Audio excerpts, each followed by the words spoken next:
This is Jordan Tower with JT News. Make sure you smash that like button, hit that subscribe button. So interesting times. Drake is now independent, or he's independent of Cash Money and Young Money, it seems. I mean, his last couple releases have just been on Frozen something, LLC. It hasn't been on OVO, which is weird. I mean, nobody understands this guy's contract. I mean, obviously he has close ties with Drake. I mean, with Lil Wayne still. Haven't really seen him with Birdman a lot lately, which is a little weird. I mean, no contact really, but you know, it's still obviously respect is there.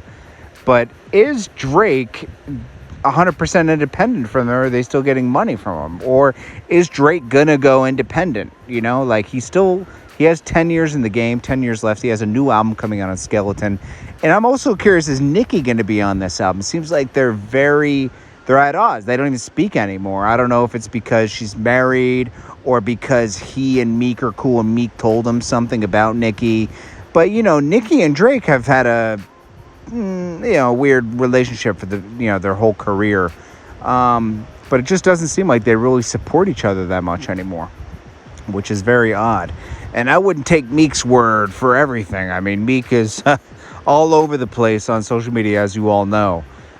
He's a great artist, but he's talking about Tekashi one day, he's talking about this one day, prison reform the other day, then being a real guy the next day. You know, it's like he doesn't know who he is. But we'll have to see. I'm very curious if Drake is going to have Nicki on his next album.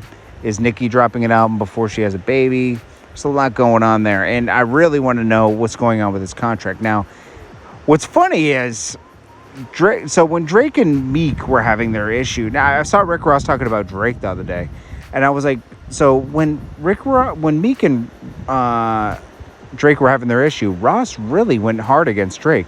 We're not scared of you. You ain't all that. Remember that interview he did with Nori, where he kind of really went off on Drake and really had Meek's back, as you should have Meek's back, but it's like, he went so hard with it, and I was surprised that Drake did a feature with Ross after that, because I wouldn't want to associate with someone anymore when they're like, we're not scared of you, you ain't tough like that, you know, like trying to demeaning somebody like that, you know. It's very, very weird.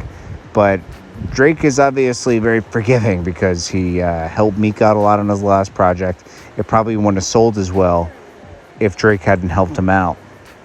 So I guess we'll find out on this Skeleton album, whatever it is, if it's even good. I'm not sure if it's going to be that great. We'll see. The last album was iffy to me. And is it going to be straight just OVO Records, or is it going to be this Frozen Records thing again? Is he just straight with Universal? We don't know. We'll have to see. This is Jordan Tower with JT News. That's all I got for this afternoon, but I will check you guys on the next one. I appreciate you guys very much. Peace.